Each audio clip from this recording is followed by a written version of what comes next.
You've praised Premier Gladys Berejiklian. Has the halo slipped? Well, look, Tom, she's obviously going through a very challenging moment, and no, I don't think so. I think she's responded as best as she possibly can. I certainly, as any good armchair quarterback, I have some views on things that she could be doing differently, but I think New South Wales remains the best of the best when it comes to these things. We'll get, of course, to those things. You've given me a teaser there, but let me ask you first of all, the best summary of this seems to be the Delta variant is much more contagious. New South Wales tried the same method to contain it and then seemed surprised when it got a different result. Would you argue with any of that? Look, I think that's pretty much the case. I think also on the northern beaches, when we locked down for Christmas, we had a very different result than the one we're getting at the moment. So we are having to be very agile in New South Wales and learn as we go along. But shouldn't they have known, whatever the experts, the Premier, whomever was making these decisions, as we just went through that, it was a more contagious version. The same method was always going to get a different result. So why the same approach expecting the same result? Well, I think they did adjust their methodology for this particular variant. I just think it got away from them. And, you know, Tom, let's also put this in context. I mean, I'm talking to people, as I'm sure you are, in London and other places, and they say the same thing, which is, you know, we have 38 cases a day.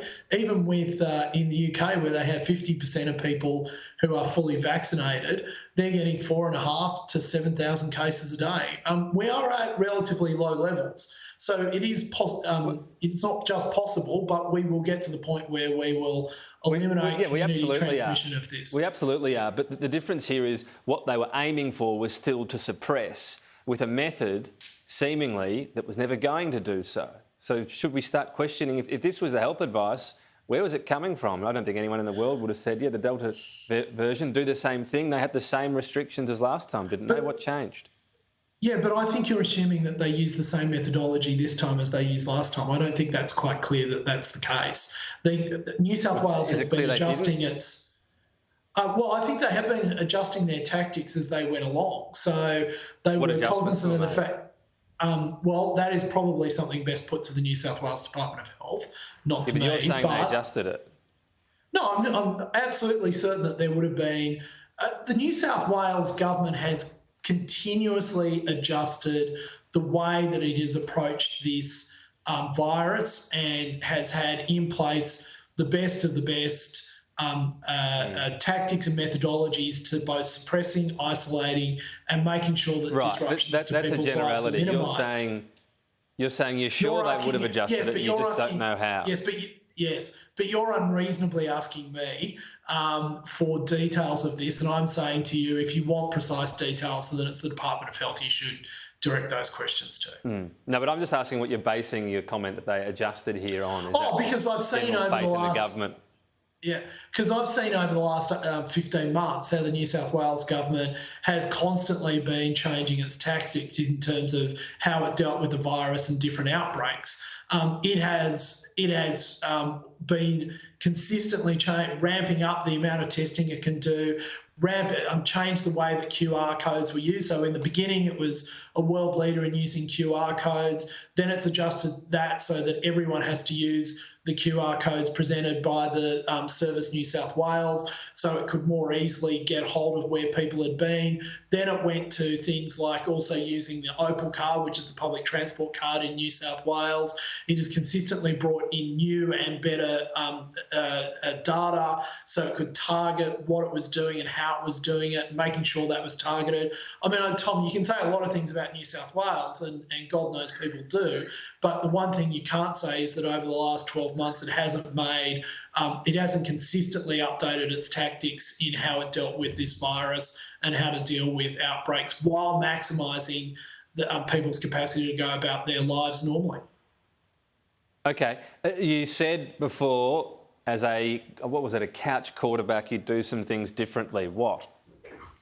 Well, I think the biggest thing that I would do differently is I think there are parts of Sydney, like the northern beaches, for example, the Central Coast, Wollongong, where there haven't been any cases of COVID. I think the New South Wales government should look at releasing those areas of Sydney and surrounding areas from lockdown, and I think that they should, keep updating that advice so where they can release businesses, release people to get back to work, release kids to get back to school. So I've just lost all the under 18 votes there.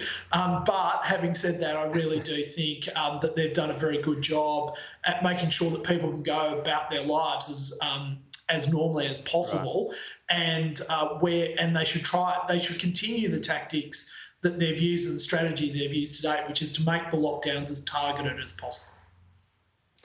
So not targeted enough. What about the situation we're in right now? It's a 3-week lockdown.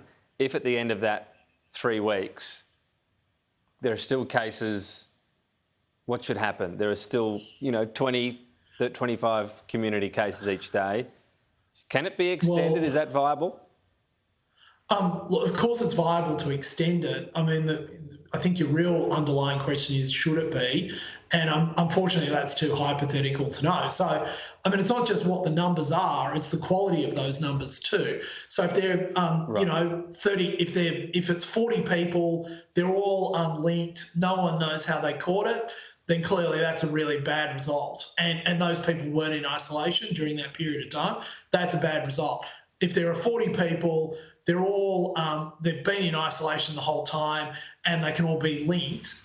Then that clearly is, even though it's a high number, it's a good result. All right. And so that's something that so it depends on the quality of the number and what the circumstances are. Okay, we'll know in a week a lot closer to it then. We'll ask you then. We'll go from hypothetical to realistic. I just want to play you some comments from Mark McGowan on how New South Wales is handling this and how WA might react. He was the WA Premier.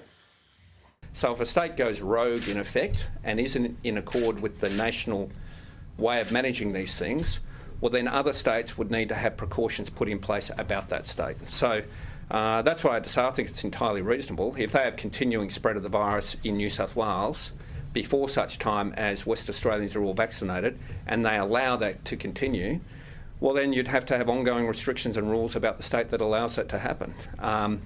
I think, I don't want to... New South Wales is going through a hard time, so I don't want to kick them when they're down. But Victoria last year went through a hard time and they crushed and killed the virus. They come out the other side. They don't have any virus now. They've got a very strong economy. That's the model that New South Wales should adopt. Your response to that? Well, Tom, what I would say is that I found the remarks of the AMA, Western Australian President, talking about mass graves in New South Wales both reprehensible and irresponsible. I think that there are some premiers that have been more interested in suppressing people's freedoms than suppressing the virus. And the idea that we can crush and kill this virus is simply not evidenced anywhere in the world.